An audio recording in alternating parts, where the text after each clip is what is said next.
This is the London Fintech Podcast, bringing you practical insights and approaches, stories and inspiration from the innovators who are building the new world of financial services.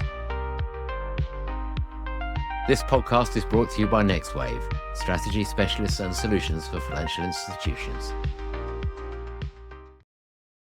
Welcome to the London Fintech Podcast. AI governance is such a critical topic, and we've all seen the AI failure headlines, and we've seen what's happening with the pace of adoption of AI in every area. The earliest incident on the AI incident database, which is a real thing, and you can look it up, was a nuclear false alarm in 1983, and the most recent at the time of this recording was an AI chatbot that urged its Australian user to murder his father.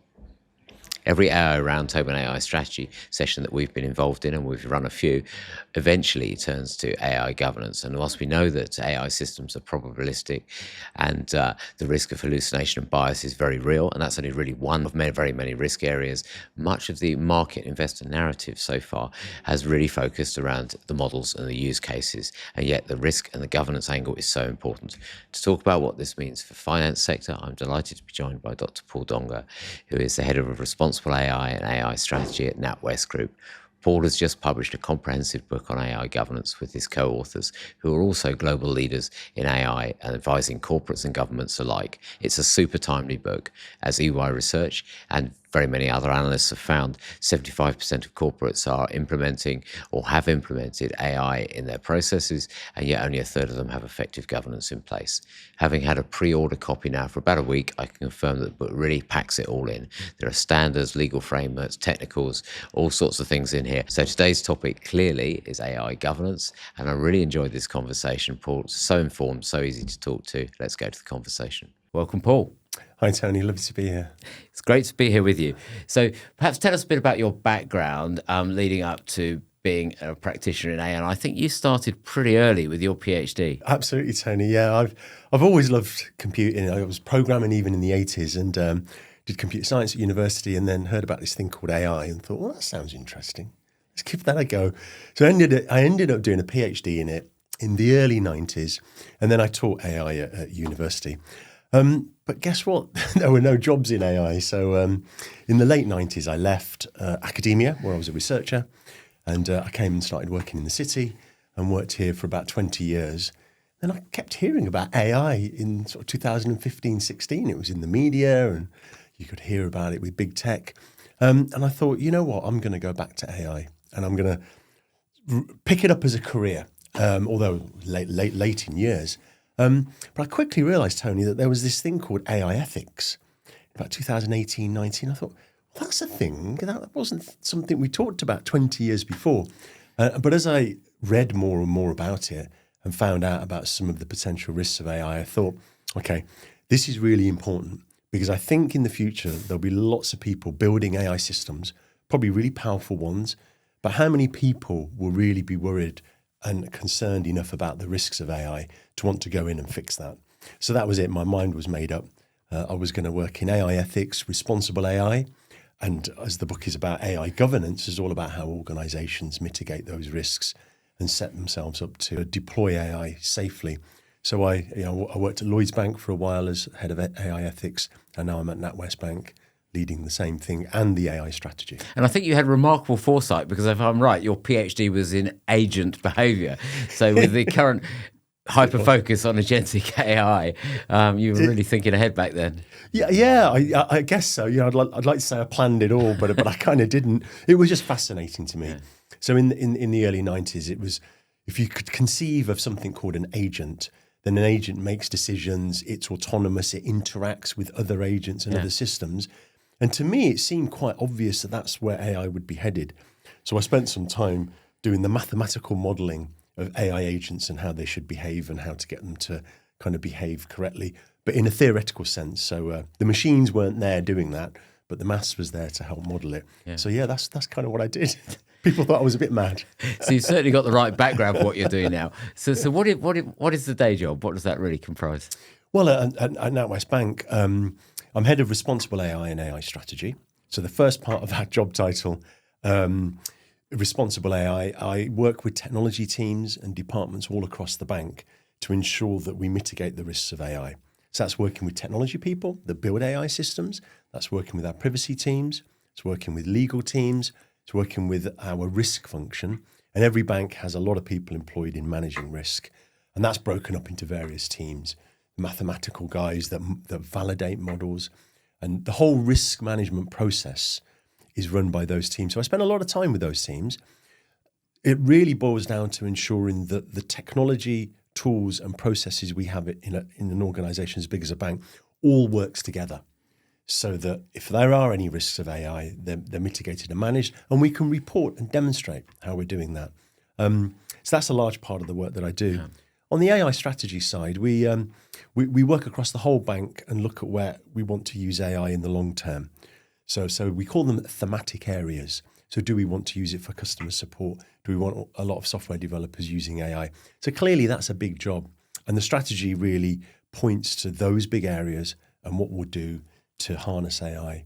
And it really forms the basis of how the rest of the company organises itself around AI. Yeah, and I think that role of working across the organisation is something that comes out really strongly in the frameworks that you've written into the book. So when folks get into this, it's a good link to, we're here really to talk about your book, Governing the Machine.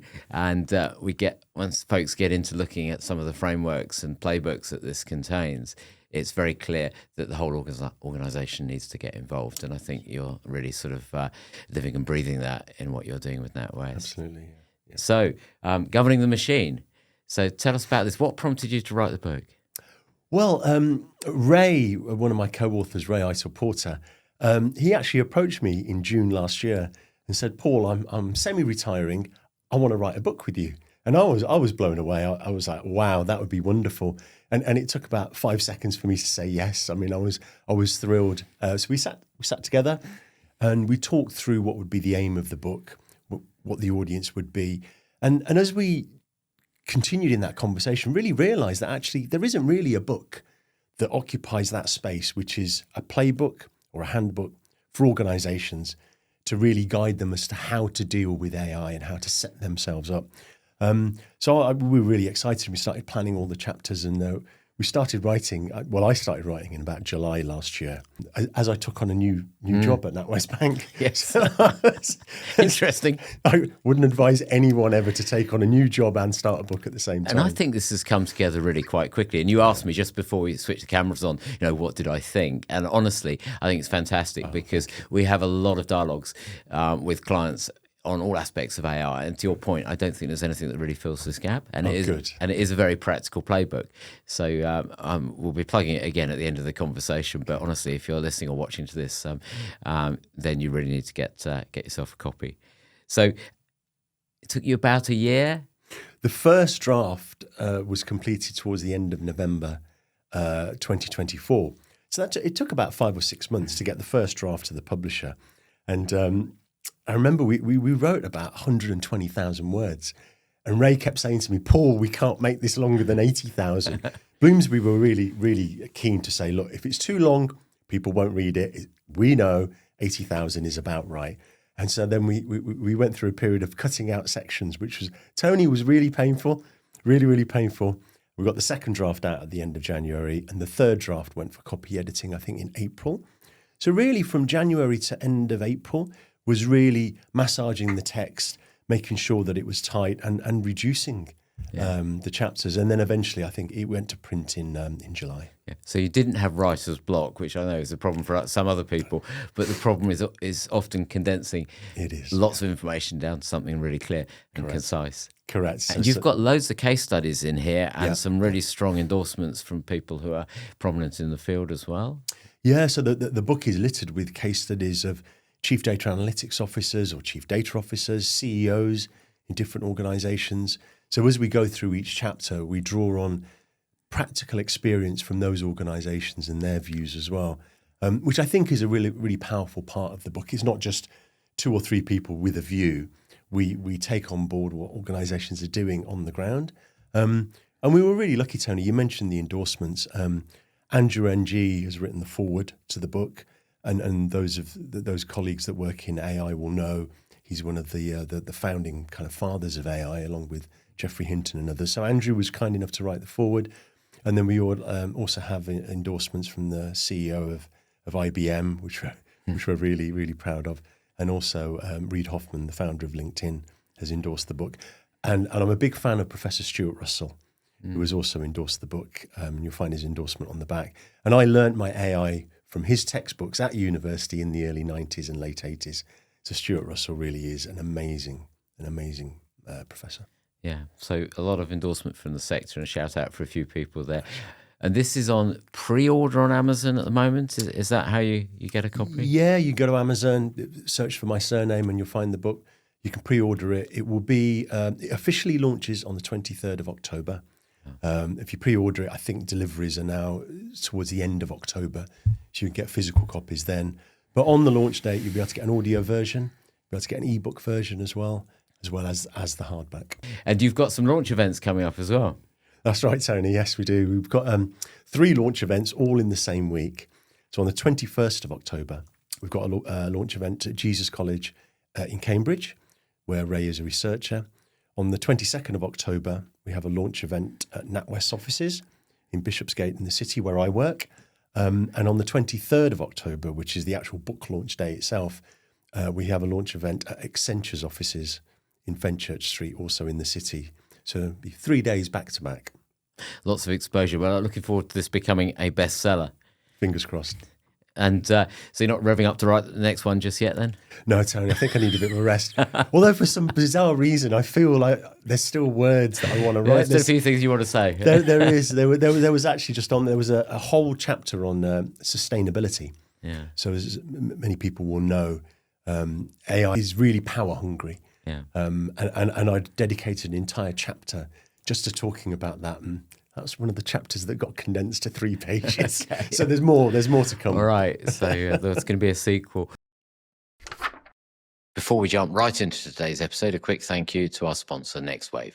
NextWave is an award-winning consultancy that is helping many of the world's leading banks, investment managers, and insurers deliver on their growth, efficiency, risk, and control goals and transform their businesses. With a senior team who have come from MD level positions in major firms like HSBC, Barclays, and UBS, NextWave has both the deep industry expertise and the hands-on capabilities in AI, data, and automation to drive real results. More business outcomes and less PowerPoint from the consulting experience, as their clients like to say. NextWave has moved 2-week manual processes to 5-minute agentic automations, rescued global banking regulatory control programs, and digitized deal platforms, sustainability, and regulatory reporting systems. And they do much of this with hands-on engineering capabilities on leading technologies, which include ServiceNow, Alteryx, Quantexa, and Camunda. So if a modern and specialist alternative to the big brand consulting model sounds appealing, one which covers the full life cycle of strategy specialists and solutions, but with small practitioner teams, rapid delivery, and a better price point, then perhaps you should talk to NextWave. Visit nxwave.com to find out more and get in touch. That's nxwave.com. All right, let's get back to the episode. So look, we've talked a bit about the creative process and everything that's gone into this. And I think perhaps for everyone out there, what's really interesting is your views on AI governance and what you've managed to collate and present that is of value to everyone out there in enterprise and everyone who's using AI. And there is an awful lot in here. So every time I opened the book, I found another framework or a playbook, and I thought, oh, well, that's gold. You know, there's a really great insight there. So we can't cover it all. We'll try and hit the high points.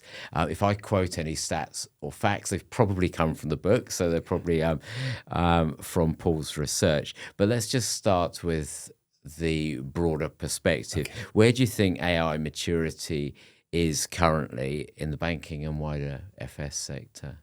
Yeah, I think I'm kind of lucky because I think financial services invest a lot in technology and their IT systems. And secondly, it's a regulated industry. So they're quite mature in terms of ensuring that they have robust processes in place so that when they create systems, just IT systems, they're done so rigorously and robustly and they're safe. So I think the platform that banks have and their mindset for developing systems lends itself well to AI. And they'll have mature risk departments, like I said. So I think often in the banking industry, financial services, they usually are quite far ahead compared to other industries, but with robust risk management. And I think we find that certainly in capital markets industries, which many banks have a capital markets or an investment banking arm, where really they have to invest in technology to stay competitive. So you tend to find they have quite mature departments. They have developers with good skill sets in terms of designing, testing and deploying systems and monitoring them. And that's all part of what we need to do for AI governance. So I think financial services does lend itself to that. And secondly, it's well regulated as an industry. So regulators are quite mature in terms of their thinking of what they want banks to do. And banks work well with regulators. They're used to that kind of challenge, if you like, to their systems. So I think financial services is lends itself well to AI. And quite considered and cautious approach. Do you think FS is sort of leading compared to other sectors, or perhaps taking a more steady and incremental approach given the risks? I think steady and incremental is what I'm seeing. As you said, given the risks, and given that banking is an industry that is, needs to be robust. Every time you make a payment, it's got to go through. So I think they approach IT carefully and in a considered way. And if anything, they're not right at the bleeding edge. They're not a social media company. They're not essentially breaking new ground with business models. But they're really keen to adopt technology and use it for the benefit of customers. Yeah. So let's talk about AI risks for a minute. There are headlines out there about McDonald's chicken nugget ordering AI going wrong, fake book recommendations from newspapers. But as you were explaining, in a regulated industry like banking, the impact of getting AI wrong and the risks that the machine can do something are far greater. So if you treat your customers unfairly, you recommend the wrong products, these have financial and reputational consequences and legal consequences. So talk to us a bit about risk. If we think about risk as the probability of something happening and the consequence of something happening, how would you characterize the risks that are out there that come from adoption of AI? Well, Tony, we discussed this a lot as we were drafting the book, and what we've done is we've landed on 9 big risk areas, and we talk about them in detail in the book, and I'll mention some of them now. I think probably one of the most prominent ones that people will hear about is bias and fairness. Yes. So there have been incidents reported over the years of AI discriminating against certain people and being unfair. I think the Amazon example, where Amazon built a machine learning model, an AI model for filtering and sifting through CVs. Of course, they built the model by training it on all the CVs they already had, which were predominantly from men. So the system kind of inherited that bias and filtered out CVs from females. So that's clearly something we wouldn't want to happen, and that's quite kind of really well documented. So bias and fairness and mitigating any unfairness or any unfair bias is a key thing that we have to do. Fortunately, the approaches to doing that are now quite mature and quite well understood. So organizations have to put in technology and tools to make sure that doesn't happen. And really, one of the ways to stop that is to test your models before you put them into production. Yeah. So before you unleash them on customers, is to do a lot of rigorous testing. And there are tools and libraries that allow technical folk to look at their model, run it under different scenarios, and ensure actually that it doesn't have an unfair bias, so that when it's deployed, it's okay. So I think that's a key thing. That's a key area. Another key area is privacy. So the data that banks hold of customers is clearly confidential. So we have to ensure that AI doesn't inadvertently leak any information. And as we know, with the launch of technologies like ChatGPT, there have been incidents of data leaks. So again, there are tools to do that, to preserve data and ensure that the boundaries of data privacy are respected.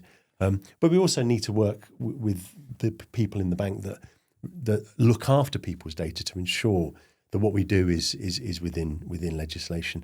There's security risks as well. So there's been examples that I'm sure you can cite of a security incidents where people are prompt hacking, so-called prompt hacking systems. Prompt injection, jailbreaking. Yes. It's quite subversive.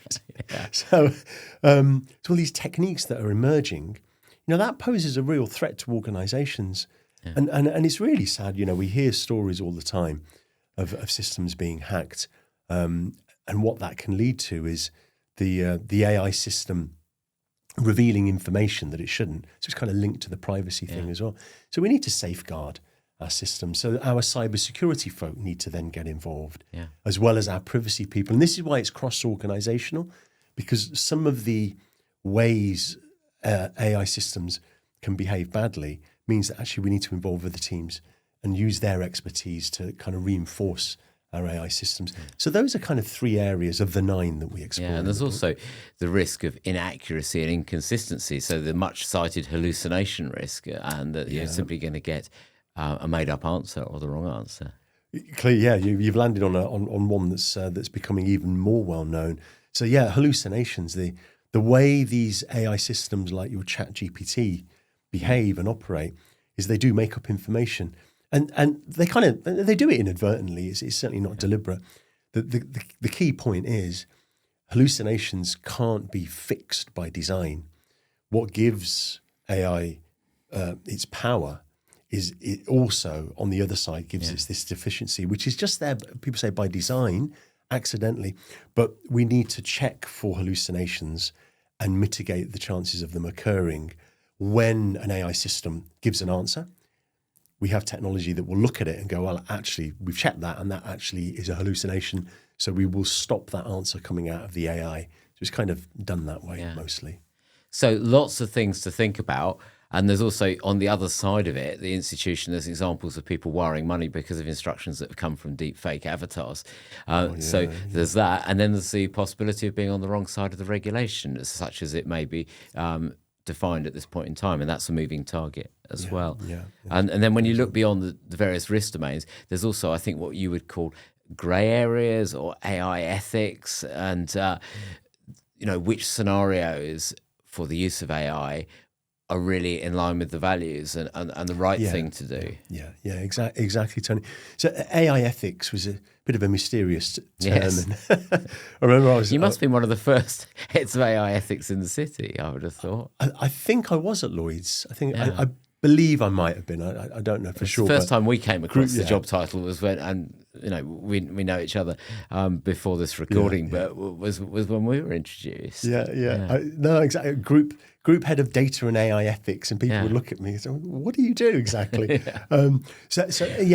Ethics is obviously it's a bit of a philosophical term, and what I don't like about the word AI ethics and why I'm head of responsible AI at NatWest is I think responsible AI sends a clear message to people that they get the word right because we use it quite often in language, but it's really saying, look, we as a bank, we take responsibility for our AI. Right? If it goes wrong, it's on us, and we'll take ownership of it. Ethics, as a word, how it's used and what it means varies by culture, by language, by the region of the world that you're in. So I was really keen to make sure that responsible AI, and it's in the book as well, the terms are described, it kind of says what it does what it says on the tin, if you like. Yeah. And under that heading, I mean, just to sort of put a bit of colour on that, I think I'm right in saying it's things like social profiling and whether you should be looking on social media before you make a lending decision and things like that. These are in the sort of ethics bucket. Is that the right thing to do, to profile customers like that? Yeah, exactly, Tony. So ethics has all of those grey areas, and sometimes you can do something that by someone's view of ethics is actually acceptable. It's absolutely fine. But for other people and other cultures and other sectors, that's a real no-no. So that example there of maybe scraping someone's social media profile to find something out about them, to then use that information to maybe sell something to them or exploit that.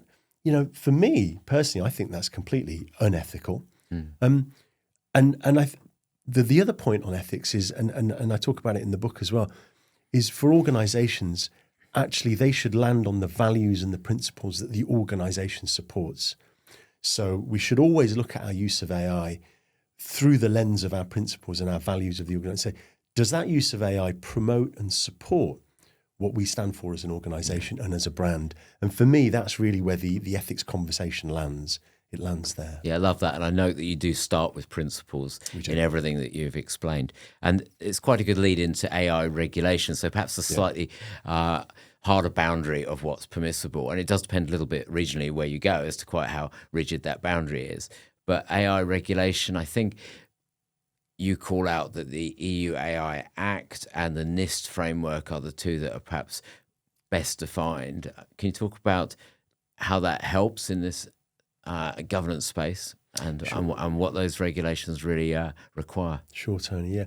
So the European Union has now got, as you say, an act. So it's legislation. So you must comply with it through law. And the EU AI Act says certain uses of AI are high risk, some are medium risk, and some are kind of low risk.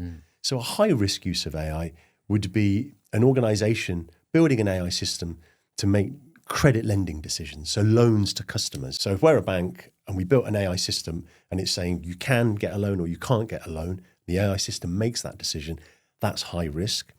And what the Act says is if you're an organization that has built one of these systems and deployed it, you must have good risk management in place. You must demonstrate that it's not biased, it's not unfair. You must do this, you must do that. So it's very prescriptive. It tells you what you must legally do, what you're obliged to do in order to be able to deploy a high-risk system. And I noted that you also have to put the application in the EU AI high-risk register database before you put it live, right? You have read the book. I then tried to find the EU AI risk database. I don't think it's there yet, is it? I think you might be right. I think you might be ahead of me on that one. I think it's being created. Okay, work in progress. So it's in progress. So the Act has actually come into force. Yeah. But there are different dates in the Act going forward. Yeah. So August 2026 is a really key date. Yeah. And organisations are working towards that date. So by August 2026, if any organisation has a high-risk system, it's got to go in the database. And it's the 2nd of August 2026, by the way. Wow. But the question is, and this is a really interesting point, which I don't know whether you have a view on. When I looked this up, apparently the legislation won't apply retrospectively. So if you put your high-risk AI system live before the 2nd of August 2026, you don't necessarily have to fall in line. You really have read it, haven't you, Tony? That's actually right. Yes. That's slightly crazy. And there are a few little, I think, points of contention in the Act that firms are trying to seek clarity on. Yeah. Because clearly, from one perspective, that might open it up to gaming the system. Nonetheless, so the EU AI Act is the first global piece of legislation around AI. Yeah. Now, listeners might be thinking, well, why does it apply to a bank like NatWest? Because we're not in the EU. Yeah. The point about the Act is it's called extraterritorial.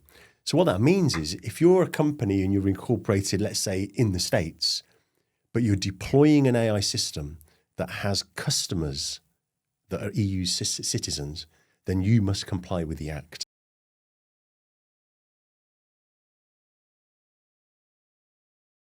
In that sense, even though it's just from the EU. The other framework you mentioned, Tony, the I guess it's the NIST framework. Now that's not a piece of legislation, right? So organisations are not going to be fined or breaking the law. They're in effect principles based as well, like the UK. And principles based means that our regulators have really recommended very strongly that this is a prudent way of operating, and you must do certain things. So it's a kind of soft legislation in a way. And I'm really lucky. All of the organisations I talk to and people that do my role, those organisations are following principles and are aiming to comply with them. And at the bank, you've been mapping your policies and processes back to these frameworks. Correct. To make sure that you're covering all the gaps. Yes, we do. I've got a full project team that works across the bank on ensuring that, well, literally every single sentence in the EU AI Act, we know what it means and we can map that to principles and, in fact, our policies as well. Yeah, and we'll get on to tools and technologies in a moment. Yeah. But there are now emerging platforms that have codified those principles and processes, so you can build your AI registry and map back to it and govern that whole process centrally. Yeah. Okay. So look, we've talked about risks, we've talked about regulation, so we're sort of starting from the problem side of this. But equally interested in what's the solution. So how do you approach AI governance in enterprise? What should you be building? What should you be putting in place? So perhaps we'll start with whose problem is it? Where does this, who's driving? Whose problem is it? It's a good question. I'm kind of tempted to say it's the whole organisation, but really what's key is recognition at the board level, Tony. The people that are responsible for driving the organisation and its operations, they need to own this. So your chief information officer, for example, or your chief operating officer, they need to be able to own this. And key to that means employing someone and key people who have ownership and a mandate to force the changes the organisation will need to make to comply with regulations and to mitigate these risks. So having the mandate clearly and the accountability, I think is absolutely key. So it starts at the board and then it filters down and we go into the book into different roles that people should have. So, should you have a chief AI officer? And if you do, what do they do? What don't they do? Should you have a chief AI risk officer? And if you do, what should they do and shouldn't they do? And then the kind of, if you like, the governance forums. And what that really means is the teams that they create. What do those teams look like? And what are individual roles in those teams? And how do they operate? We go into that in quite a lot of detail. It's pretty well spelt out. There's an operating model in here. I think it has 13 different forums on it. And at last count.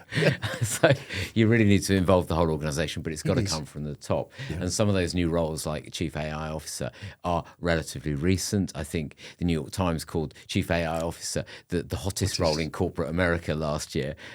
So those of you who've now got the AI label, you're in the hot seat. Clearly there's a lot riding on this. Yeah, absolutely. And I think that the Chief AI kind of risk officer and the person involved in deploying AI, they need to work really closely together. And actually, that's one of the reasons I'm really glad that I have the responsible AI role as well as the AI strategy role. I think that's a key part, is bringing them both together so they kind of work in harmony. Yeah. And it's really important to me. So let's take a little bit of a walk through the AI governance framework and process. So you've got your C-suite sponsorship, not just to use AI, but to put proper governance in place. You're aware of the regulations. You've got your chief AI officer and your risk officer and your ethics roles established and your organizational structure. Then what? Where do you start with practically putting governance in place? So once those roles are in place, clearly there are governance forums, if you like, meetings that they will have to convene with representatives from some of the other teams I mentioned. So your legal teams, your privacy teams, your data science teams, so the folks actually building the systems. So key people in those areas will need to be part of a team that's created for managing the risks. So that's spelled out in the book. A key part of enabling that is all of the training that needs to be done. So it's a theme throughout the book. None of this really works without ensuring that there's awareness of what these AI risks are and that there's awareness of how to mitigate them. So there's a lot of cultural awareness and training that needs to go hand in hand. And we have a full appendix of training courses. So once you have those in place, there's a number of other things that have to happen. We have to have meetings that happen in a fashion that allows them to be able to deal with the risks. So for example, there's an ethics board. So you must spin up an AI ethics board, which we recommend organizations do. And those boards should look at potential uses of AI. So if there's one part of an organization that says, we've got some budget, we'd like to make an AI system that does something. As soon as that happens, that needs to be kind of registered somewhere and then an ethics board convened to look at if the possibility that there could be an AI risk unintentionally emerging from that particular use. So you need to have a process in place that says if any part of the organization wants to build a system, they write something down and they're subject to an assessment. Yes. And then that assessment gets looked at by an AI ethics team that would work for the responsible AI officer. They look at that and think, actually, I think we need to dig a bit deeper in that, and then go through a process of assessing the AI system. That's spelled out in the book. Once the AI system is kind of ticked, so it's okay, then the IT teams need to get involved. When our IT teams start developing their system, they need to incorporate some technology tooling in their, we call it the data science lifecycle. And there are third-party tools you can buy from IT companies. There's specialist providers of tools. So the developers would utilize those and ensure that they can test the system once they're developing it. And then once a system is eventually deployed, after it's been checked, once it's deployed, we'll have other teams who are responsible for monitoring the AI to ensure that once it's running and in operation, that it's actually behaving in the way we still want it to do. Yeah. So there's a lot in there, Tony. There's your process, your people, your roles, your training, and then the technology parts that have to come together. And I haven't even talked that much about what the risk teams have to do, but there's a lot involved in that. I think the key takeaway, if I was to abstract away from it all, is it needs to be an organizational wide effort. Yeah. This isn't building a bit of tech to solve a risk. It's not just putting a process in place or putting one meeting in place and having a checkbox or a compliance. It's a comprehensive activity. It's an organizational shift. And when we look at AI maturity with NextWave clients, we really look at the layers of the use cases, the data, the governance and control, the talent and the education, and the processes, and it's all, and you have to address all of it together. And actually, just picking on a few of those, because there was a lot there. Actually, Yes, there was. You're gonna have to read it, but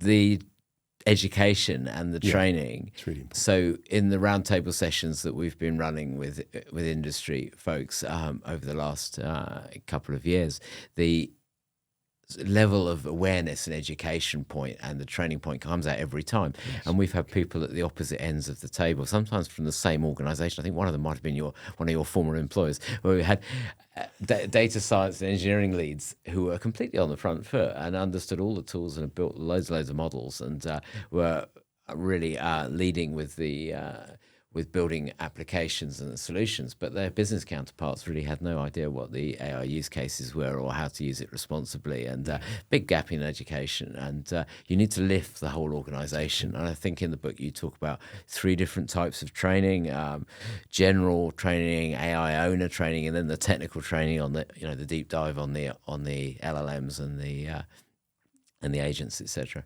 Yeah. I think I'd repeat this quite a lot. None of this really works without getting that training out there and actually getting people to understand what the risks are and why they can come about.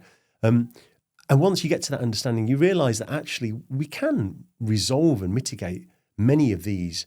And there are techniques to get kind of the best out of AI, confidently knowing that it's going to be okay. And that's a really key message. And the other thing I'd like people to understand is that, because we've talked a lot about roles and committees and lots of meetings, and it's sort of, okay, we go more sort of corporate bureaucracy, that yes, that's required. But actually, effective AI governance is highly systematic. It's very data driven. And so in your process, you are cataloging and you're creating inventories of AI applications, AI models, and the data that's used in them, and you're running some quite prescriptive processes to test them and to govern the models and so forth. So this isn't thematic; it's actually quite systematic. That's right, Tony. No, absolutely, and there are some kind of flow charts in the book. So it does show you key stages to go through and key ways of transitioning through an organization with those roles. So it does become something that is tractable and traceable. The traceability is really important. That transparency over what's happening is really important. You mentioned something else, but I didn't really go into that much, but the governance, risk and compliance platform. So that GRC platform is really that tool that anyone in the organization can kind of log into and see the inventory of all the AI that we've got in an organization, which AI didn't pass the ethics council, how an AI system was analyzed, what risk it might pose, how the risk is being mitigated. So all of those things that we talk about that seem quite disparate do come together and ideally should be in one system that's called a governance, risk and compliance system. Yeah, and that's a good link to technologies. I'd like to talk about technologies and tools for a minute. Yeah. So the governance or the central hub, there are a number of offerings out there. ServiceNow have an AI, Control Tower, SS&C have an AI, Gateway. You can get, I think for more SME type firms, you can get hub governance solutions from the likes of Credus AI. But do you have a view on tools that are out there, perhaps for start with enterprise. So that's sort of space that you're in. But I'm curious what you'd recommend for smaller or mid-market firms as well. But if there's anything to take a look at. Yeah, no, it's a good question. And I'm quite hesitant in recommending one particular platform, but if I just rattle through them, for very large organizations like a bank or a large consultancy, typically they would have a lot of their IT systems on the cloud. Yes. And there are a handful of very big cloud vendors out there that are household names. Now, all of those vendors offer effectively governance, risk and compliance as components that they've added into their platform. So if you're, for example, if your cloud provider is Google, you can go to them and then you can license some of their software, which in effect will do a lot of what I've just said. It will allow you. So if you go into sort of Google Vertex, you get the various controls we've been talking about. Exactly that. So you can leverage something that your cloud provider gives you already, which has advantages, right? If you're already on that cloud platform, then their governance modules will work very well with their platform. So for large organizations, that would be kind of one thing to look at. But then there are other organizations that don't have real cloud offerings, but are very large IT companies that would, IBM, for example, or SaaS would typically have large platforms, and they can do this as well and implement governance, risk and compliance. And then the third category I think of are more your niche vendors that implement these systems, and that is what they do. That is their purpose for existing. Yeah. And you mentioned one of them just now.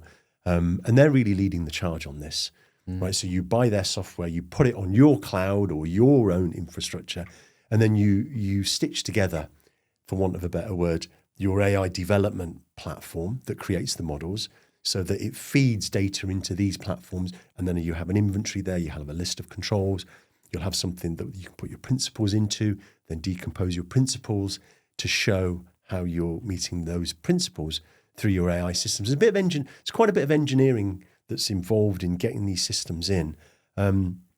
For a medium or a small organization, that might be an overkill to actually license, and expensive as well, to license software from some of these larger vendors.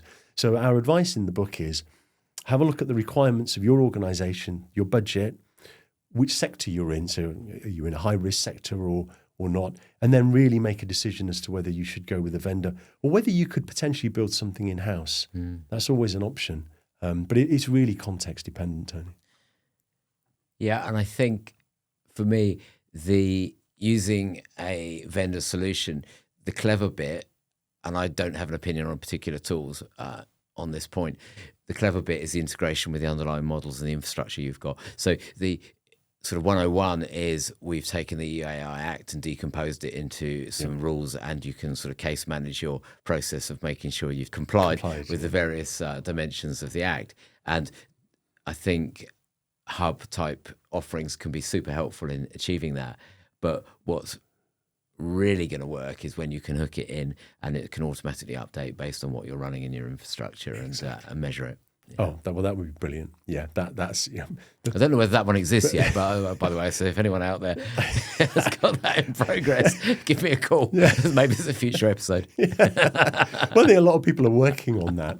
Right, that's prize number one, that you can automatically update your centralized GRC platform dynamically with what's happened in your data science life cycle and what's happening in production when you've operationalized a system. I mean, that would be wonderful if that could happen. Yeah. Look, we've taken a hopefully not too random walk around the AI governance topic, and we have scratched the surface of really what's in here. Honestly, there's such a lot here. But we don't have time to talk about all of it. So if there were 3 takeaways, advice for enterprises and perhaps for mid-market SME firms, out of everything we've been talking about, which is a lot, if there were sort of 3 things that you'd say to folks to take away, what do you think they might be? We've kind of touched on 1 or 2 of them. I think it would be, if you're going to use AI, get the board involved really early on and get the board educated straight away from the CEO down. At least understand why you want to use AI and then what could be the risks, and then make some decisions as to what you need to do about it. That's going to vary by organization. I think my second word of advice is, again, if you're going to use AI, hire at least one person who is in charge of AI risk management, whether that's a head of responsible AI ethics, but a champion, someone that can be there in your organisation, say, look, I own this and I do understand it. I think that's absolutely key. And I think the third thing is don't be put off by AI and its dangers. It is something that's with us now. I see no reason why it won't continue. In fact, everyone's got an appetite to want to use it. Some people have the FOMO, they're scared of missing out. They think their organization will suffer because competitors might get ahead from deploying AI. And my word of advice is face into it. It is manageable. You can do the governance and you can get the benefits out of AI, but you can't get them without doing the risk management. You absolutely have to have the governance in place while you deploy. So I think that's my third. And focus on that from the beginning. So sort of roll the sleeves up and design the governance whilst you start to experiment and adopt the AI. So. Yeah, brilliant. Thank you, Paul. So we talked a lot about book launches and things, so I don't need to come back and ask about when you're having the launch event. If you do order the book, so if you've got your pre-order in, when are you shipping? So it officially launches on the 23rd of October, and some people who have pre-ordered have got delivery dates from Amazon for that last week of October. Yeah. Physical copies, that is. But on the 23rd, you can just download the ebook or the audiobook straight away. So you're not going to be going down to the post office and putting them in for everyone. I've got a whole box of Jiffy bags at home, and I'm shoving early copies in there to people like you, Tony, and some of my friends. Everyone I know who's in the sort of publishing space and the entrepreneur space says the best thing you can do with your book is actually just give it away because it's getting your message out there. But I guess there's a few of those copies, but everyone else is going to have to pay. But it's going to be money very well spent. I hope so, Tony. And just going back to how you open this session, this really is a practical book. It's like roll your sleeves up, do A, B, C, D, and E, and learn from what some of the organisations that we cite in the book have done as well. Because some of the people we've interviewed are already doing this. Yeah. And learn from those lessons. Yeah. So, and I always ask people on the show what else they're reading or listening to. We've obviously just spent best part of an hour talking about your book, but is there anything else that is on your reading list at the moment? Oh wow, I didn't expect that one. I'm actually reading. Funnily enough, I'm reading a book by Robert Reich, who was under the Clinton administration Secretary for the Department of Labour.